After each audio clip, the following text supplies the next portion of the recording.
नमस्कार,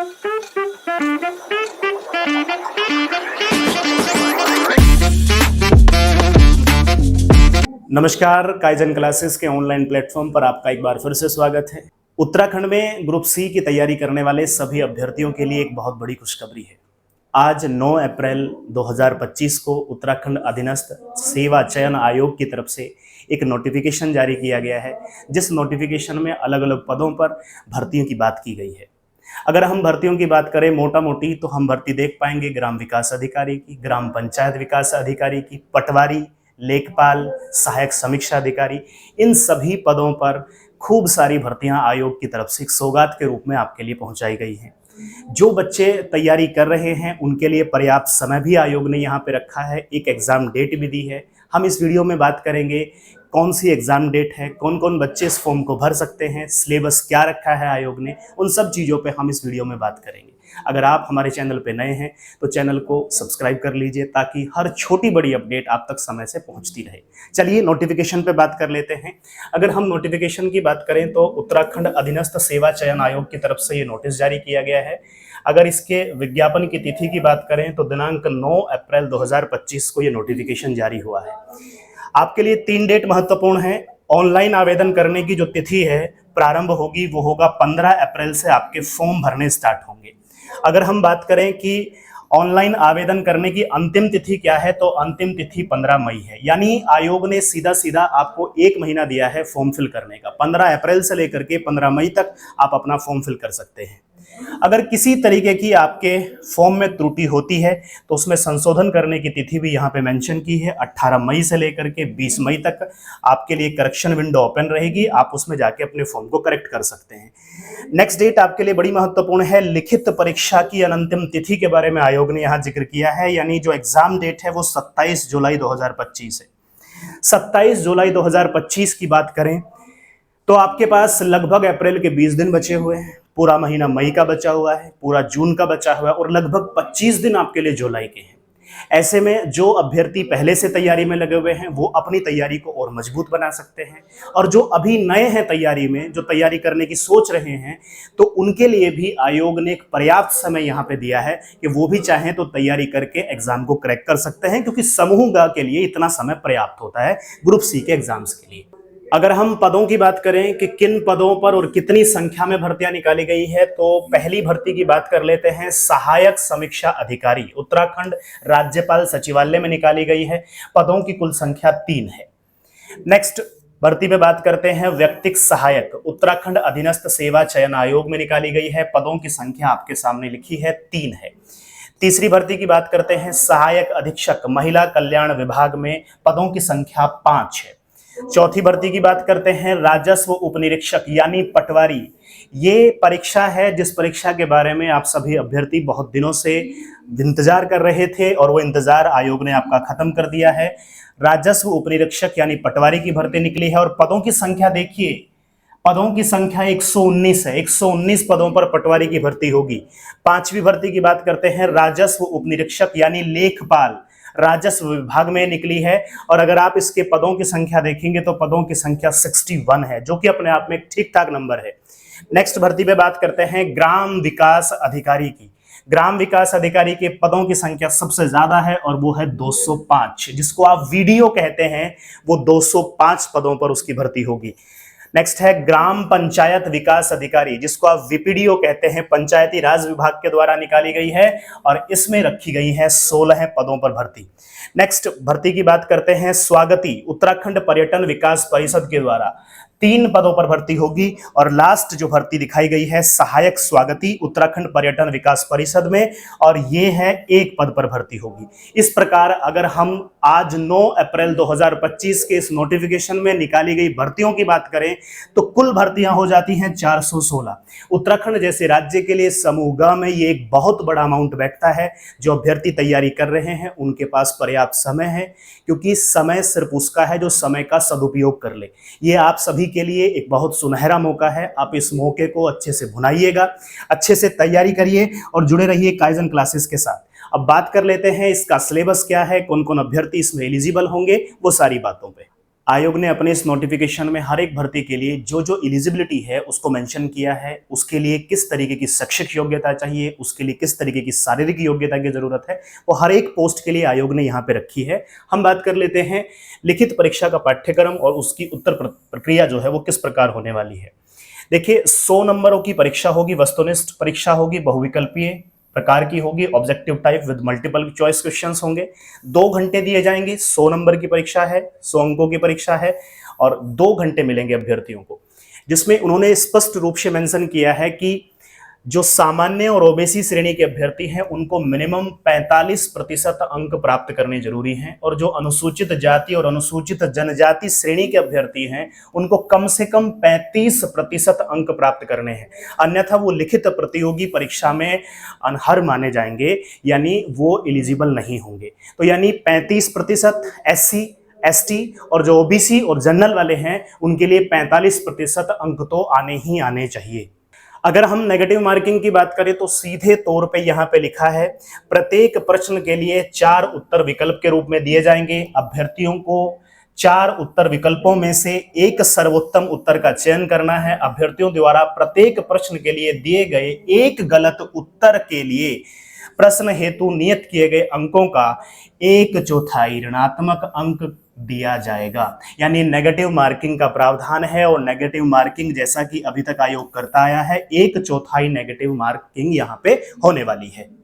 आवेदन हेतु पात्रता की बात करते हैं। आवेदन हेतु पात्रता पे अगर हम बात करें एलिजिबिलिटी, तो देखिए स्पष्ट रूप से यहाँ पे लिखा है अभ्यर्थियों का उत्तराखंड राज्य में स्थित किसी सेवा योजन कार्यालय में आवेदन पत्र प्राप्ति की अंतिम तिथि तक पंजीकरण हुआ हो।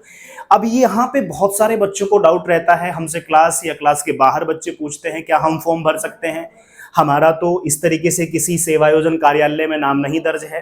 तो देखिए स्पष्ट रूप से मेंशन किया है कि जो आवेदन प्राप्ति की अंतिम तिथि है, यानी जो 15 मई की डेट दी है, 15 मई से पहले अगर आप इस कार्यालय में अपना नाम पंजीकृत करा लेते हैं तो वो मान्य होगा। तो ध्यान रखिए जिन बच्चों ने अभी तक सेवायोजन कार्यालय में अपना नाम मेंशन नहीं कराया है वो जा करके सेवायोजन कार्यालय में अपना पंजीकरण करा लें, और ये इससे पहले ही कराना जरूरी है, बाद में मान्य नहीं होगा।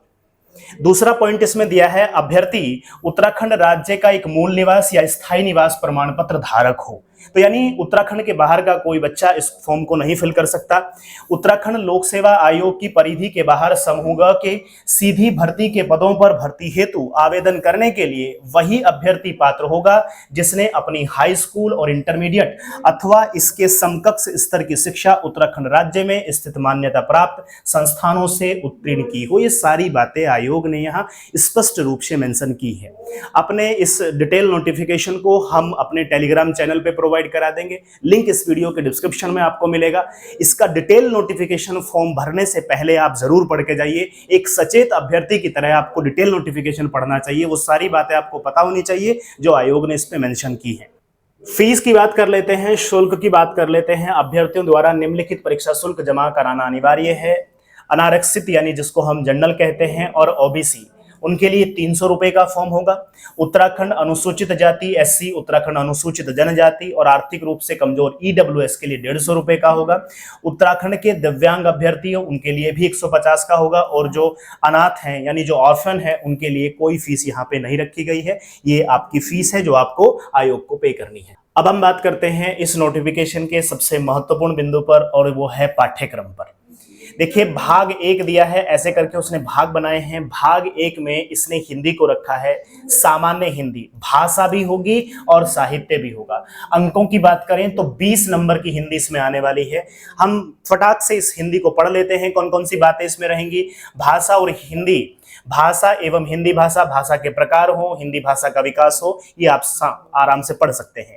लिपि और वर्णमाला की बात की गई है, हिंदी वर्तनी यानी स्पेलिंग्स की बात की गई है, शब्द संरचना, शब्द भंडार, संधि, वाक्य परिचय, अलंकार, पत्र लेखन, वो सारी बातें जो कि आप सामान्य हिंदी के दौरान पढ़ते हैं वो सारी बातें यहाँ पे पूछी जाएंगी। नेक्स्ट देखते हैं, इसी में दिया है Hindi computing, font, typing, page layout, वो सारी बातें भी इसमें आपसे पूछी जाएंगी। हिंदी साहित्य, जैसे हमने कहा हिंदी भाषा और हिंदी साहित्य, तो उत्तराखंड राज्य एवं एनसीईआरटी की 12वीं तक की कक्षाओं के पाठ्यक्रम के अनुसार इसमें ये पूछा जाएगा। जैसे पद्य की बात करें तो कबीर, सूरदास, तुलसी, मीरा, रसखान, जयशंकर प्रसाद, निराला, सुमित्रा नंदन पंत और माखनलाल चतुर्वेदी, मुक्तिबोध, मंगलेश्वर, ये सारे के सारे राइटर्स की रचनाएं, उनके साहित्य को आपसे पूछा जाएगा। ये हमें किसी भी एग्जाम को क्रैक करने से पहले उसका सिलेबस जरूर पता होना चाहिए। हम क्या करते हैं, सीधे जाके क्लास में बैठ जाते हैं। आपका सिलेबस क्या है पहले उसको जानिए। अगर आपको सिलेबस पता रहेगा तो 10% तैयारी आपकी ऑटोमेटिकली हो जाती है। चलिए नेक्स्ट भाग पे बात कर लेते हैं। इसके पार्ट 2 की बात करें तो ये पार्ट 2 जो है वो 40 अंकों का होने वाला है, जिसमें पार्ट 2 के भी सब पार्ट यानी भाग 2 के क में जो है मानसिक योग्यता एवं तर्क शक्ति अर्थात रीजनिंग के बारे में बात की गई है। यहाँ पे रीजनिंग से संबंधित सवाल होंगे। रीजनिंग वही है, वर्बल और नॉन वर्बल के बारे में है, देख लेते हैं। अगर हम अशाब्दिक मानसिक योग्यता परीक्षण के बारे में बात करें तो दर्पण और जल प्रतिबिंब आएगा, श्रृंखला से संबंधित, सीरीज से संबंधित आएगा, सादृश्यता से आएगा, वर्गीकरण आएगा, कागज मोड़ना, कागज काटना, आकृति निर्माण से संबंधित है, आकृतियों की गिनती की बात करेगा, सन्निहित आकृतियों की बात करेगा, आकृतियों की पूर्ति, आकृति आव्यूह, समरूप आकृतियों का समूहीकरण, ये आपसे पूछा जाएगा अशाब्दिक मानसिक योग्यता परीक्षण में। अगर हम शाब्दिक मानसिक योग्यता परीक्षण की बात करें तो उसमें देखते हैं तो आपसे सीधे रूप में पूछा जाएगा वर्णमाला परीक्षण, कूटलेखन, कूटवाचन परीक्षण, भिन्नता की पहचान, सादृश्यता, श्रृंखला परीक्षण, कर्म व्यवस्था परीक्षण, दिशा ज्ञान परीक्षण, अंग एवं समय क्रम परीक्षण, निगमनात्मक परीक्षण, रक्त संबंध, गणितीय चिन्हों के कृत्रिम रूप प्रदान करना, धारणीय गणितीय संख्याएं, आव्यूह यानी मैट्रिक्स, बैठक परीक्षण, आंकड़ों की पर्याप्तता, इनपुट, कथन, कैलेंडर, ये सारी बातें आपसे नॉन वर्बल और वर्बल में पूछी जाएंगी। यानी रीजनिंग है, रीजनिंग का पोर्शन आपसे इन भर्तियों में जो परीक्षा होगी उसमें आपसे पूछा जाएगा। भाग 2 के ख में यानी पॉइंट बी में इतिहास के बारे में बताया है। यहाँ पे आपको ध्यान रखना है, जिसके लिए मैं इसमें सिलेबस को आपको बता रहा हूं, क्योंकि ये गलती हम करके चलते हैं। आयोग ने साफ साफ यहाँ पे मेंशन किया है कि जो इतिहास पूछा जाएगा, जो हिस्ट्री पूछी जाएगी, वो भारत के इतिहास के साथ में विश्व का इतिहास भी पूछा जाएगा। साफ रूप से यहाँ पे मेंशन किया है। ये सारी बातें होंगी प्राचीन भारत की, मध्यकालीन भारत की और आधुनिक भारत की और विश्व के इतिहास की। इन तीनों चारों सेक्शन से सवाल आपसे पूछे जाएंगे। सिलेबस आपके सामने है, टेलीग्राम पे जाके इसको लिंक को क्लिक करके इसको आप डाउनलोड कर लेंगे और इसको डिटेल में पढ़ लेंगे। पार्ट 2 के तीसरे हिस्से पे बात करें यानी ज्योग्राफी में बात करते हैं। यहां भी आपको पॉइंट को थोड़ा सा ध्यान से समझना है। भारत और विश्व यानी इंडियन ज्योग्राफी और वर्ल्ड ज्योग्राफी दोनों पूछे जाएंगे, ध्यान रखना। कई बार हम केवल और केवल इंडियन ज्योग्राफी पढ़ के जाते हैं और वहां पे वर्ल्ड ज्योग्राफी से सवाल आते हैं। आयोग ने सिलेबस में स्पष्ट रूप से मेंशन किया है कि भारत और विश्व के भूगोल से सवाल पूछे जाएंगे। जैसे विश्व का भूगोल है तो विश्व के भूगोल में भूगोल की विविध शाखाएं, सौरमंडल की उत्पत्ति, अक्षांश देशांतर, पृथ्वी की गतियां वगैरह वगैरह सारे सवाल आपसे वर्ल्ड ज्योग्राफी से पूछे जाएंगे। साथ ही साथ इंडियन ज्योग्राफी भी आपसे इसमें पूछी जाएगी। ये पॉइंट आपको ध्यान से समझना है। भाग 2 के चौथे हिस्से में इसने एक अलग चीज मेंशन करी है, राजनीति विज्ञान, पॉलिटिकल साइंस के बारे में बात कर रहा है। मैं पॉलिटी की बात अभी नहीं कर रहा हूं, हम पॉलिटिकल साइंस की बात कर रहे हैं। पॉलिटिकल साइंस में राष्ट्रीय आंदोलन, राष्ट्रीय जागृति के उदय के कारण ये सारी चीजें पूछे हैं। स्वामी विवेकानंद और रामकृष्ण मिशन के बारे में क्या है, महर्षि दयानंद सरस्वती, आर्य समाज का क्या योगदान रहा, राजा राम मोहन राय और ब्रह्म समाज का क्या रहा, भारत में धार्मिक और सामाजिक पुनरुत्थान कैसे रहा, तो ये सारी बातें आपसे पूछी जाएंगी। भारत में अंग्रेजी शिक्षा का प्रारंभ कब और कैसे होता है, उसके क्या क्या प्रभाव पड़ते हैं। देखिए इसी राजनीति विज्ञान में इसने दूसरा पॉइंट बना के दिया है, असहयोग आंदोलन के बारे में, नॉन कोऑपरेशन मूवमेंट के बारे में पूछा जाएगा। प्रथम विश्व युद्ध का भारत की राजनीति पर प्रभाव क्या होता है, बिल्कुल स्पष्ट रूप से सिलेबस को मेंशन किया है। किसी तरीके का कोई डाउट आयोग ने नहीं छोड़ा है। ये थोड़ी सी बातें आपको समझनी है। केवल और केवल पॉलिटी कहने से काम नहीं चलेगा, क्योंकि सवाल जब गांधीवाद से आएगा तो फिर आप पॉलिटी में ढूंढते रह जाएंगे, क्योंकि गांधी आपने केवल और केवल आर्टिकल 40 पढ़ के छोड़ दिया होगा। पर यहाँ स्पष्ट रूप से मेंशन किया है। देखिए, अगर हम आगे बात करते हैं, गांधीवाद को स्पष्ट रूप से दिया है। जैसे गांधी का आंदोलन है सविनय अवज्ञा आंदोलन, सीधे रूप में मेंशन किया है। और देखिए, जैसा कि हम बात कर रहे थे, गांधीवाद के बारे में सवाल पूछा जाएगा, गांधीज्म के बारे में, गांधी जी की राजनीतिक विचारधारा क्या है, उस पर सवाल पूछेगा आयोग आपसे। देखिए क्या कहता है, गांधी जी का जो एक सिद्धांत रहा, अहिंसा, सत्य, सत्याग्रह, राजनीति का आध्यात्मिकरण करना, राम राज्य का विचार, ये सारे सवाल, इससे संबंधित सवाल आपको ऑब्जेक्टिव फॉर्म में देखने को मिलेंगे। गांधी जी के सामाजिक विचार क्या है, सर्वोदय की अवधारणा क्या है, अछूतों का उद्धार और अस्पृश्यता क्या है, हरिजन की अवधारणा क्या है, गांधी जी के आर्थिक विचार क्या थे, अर्थव्यवस्था का नैतिक आधार क्या है। बिल्कुल पीसीएस का सिलेबस आयोग ने यहाँ ग्रुप सी में मेंशन किया है। डरने की कोई बात नहीं है, काइजन क्लासेस आपके साथ है। ये सारी बातें चुटकियों में आपको समझा दी जाएंगी, क्योंकि आसान ही है, मुश्किल है भी नहीं इसमें कुछ। देखिए, अलग से तीसरे भाग में यहाँ पे भारतीय राज व्यवस्था मेंशन की है। पहले राजनीति विज्ञान है, अब राज व्यवस्था, इंडियन पॉलिटी को मेंशन किया है। भारतीय संविधान की विशेषताएं, लोकतांत्रिक व्यवस्था, गणतांत्रिक व्यवस्था, सर्वधर्म समभाव की अवधारणा, सहयोगी संघवाद, मौलिक अधिकारों की अवधारणा, वो सारी बातें जो कि आप पॉलिटी में पढ़ते हैं अलग सेक्शन में दी गई हैं। और राजनीति विज्ञान में अलग विचारधाराओं के बारे में, अलग आंदोलनों के बारे में आयोग पूछेगा आपसे। देखिए, यहीं पे एक बात और बताते चलते हैं, भूमंडलीकरण, ग्लोबलाइजेशन के बारे में आपसे पूछेगा। ग्लोबलाइजेशन क्या है, ग्लोबलाइजेशन क्या है, ग्लोबलाइजेशन की विशेषताएं, भूमंडलीकरण की आवश्यकता क्या है, उसके गुण क्या हैं, अवगुण क्या हैं, यानी प्रोज और कॉन्स आपसे पूछेगा। दक्षिण एशिया आपसे पूछेगा, south Asia, south east Asia पूछेगा। दक्षिण एशिया की समस्या क्या है, वो सब आपसे पूछेगा। देखिए, सार्क को मेंशन किया है, एक ऑर्गेनाइजेशन है, एक क्षेत्रीय संगठन है SAARC, South Asian association for regional corporation. उसका संगठन कब होता है, उसका उद्देश्य क्या है, उपलब्धियां क्या रही, समस्याएं क्या हुई कि भारत आजकल उसमें पार्टिसिपेट नहीं कर रहा है। और देखिए, क्षेत्रीय संगठन के बारे में बात कर रहा है तो हमने पिछली वीडियो बिम्स्टेक के ऊपर बनाई है, आप जाके चेक करिए। बिम्स्टेक से संबंधित सवाल देखने को मिलेंगे, क्योंकि वो भी सार्क के जैसा ही एक क्षेत्रीय संगठन है बिम्स्टेक। इकोनॉमी की बात करेगा, इंडियन इकोनॉमी में भाग 2 के 5वें हिस्से में अर्थशास्त्र के बारे में बताया गया है। भारतीय अर्थव्यवस्था से संबंधित सवाल पूछे जाएंगे, उसकी विशेषताएं क्या हैं, जनांकीय प्रवृत्तियां क्या हैं, भारत कृषि की विशेषताएं क्या हैं, वगैरह वगैरह, इससे संबंधित सवाल होंगे। आप सभी को हम बीच में बताते चले कि हमारा एक ऑनलाइन कोर्स लॉन्च हो रहा है, जो इस परीक्षा को, जो भी इसमें सारे सब्जेक्ट हैं उन सबको टारगेट करेंगे। आप अगर ऑफलाइन नहीं आ सकते तो घबराने की कोई बात नहीं है। काइजन क्लासेस आप सभी के लिए आपके द्वार तक ऑनलाइन क्लासेस, वो भी एक रीजनेबल रेट में प्रोवाइड कराएगा। आप दिए गए नंबर पर संपर्क करके हमसे जुड़ सकते हैं। भाग 2 के 6ठे सेक्शन में इसने बताया है कि राज्य से संबंधित, राष्ट्र से संबंधित यानी नेशनल और इंटरनेशनल, तीनों, स्टेट की भी, नेशनल की भी और इंटरनेशनल की भी, यहां सारा करंट अफेयर्स आपसे पूछा जाएगा। जो भी चीजें आजकल घट रही हैं, भले ही वो चाहे नरेंद्र मोदी किसी देश की यात्रा पर हो, हाल ही में द्रौपदी मुर्मू ने किसी देश की यात्रा करी हो, भारतीय प्रधानमंत्री को किसी देश का सर्वोच्च सम्मान प्रदान किया गया हो, या भारत ने किसी दूसरे देश के साथ में कोई युद्धाभ्यास किया हो, या किसी दूसरे देश ने एक बहुत ही बड़ी मिसाइल लॉन्च की हो, या भारत के डीआरडीओ ने कोई एक मिसाइल लॉन्च की हो, वो सारे सवाल आपसे पूछे जाएंगे। और अंत में भाग 3 में, जो कि भाग 3 स्पेशल रूप से मेंशन किया है, 40 नंबर का होगा। जैसे आपने देखा कि भाग 1 जिसमें हिंदी के बारे में बताया गया था, हिंदी में भाषा है और साहित्य, 20 नंबर की हिंदी है। दूसरे सेक्शन में हमने बात करी कि जिसमें हिस्ट्री है, ज्योग्राफी है, पॉलिटी है और वो सारी रीजनिंग वाला पोर्शन है, वो भी 40 नंबर का है। और 40 नंबर का अकेला जो है उत्तराखंड स्पेशल है। तो उत्तराखंड राज्य से संबंधित विविध जानकारियां होंगी। उत्तराखंड में वही सारी बातें इन्होंने दी हैं जो उत्तराखंड स्पेशल में आयोग पहले से पूछता आया है आपसे। इस नोटिफिकेशन में केवल इतना ही नहीं है, इस नोटिफिकेशन में आयोग ने वो सारी बातें डिटेल में बताई हैं जो कि एक अभ्यर्थी होने के नाते आपको जाननी चाहिए।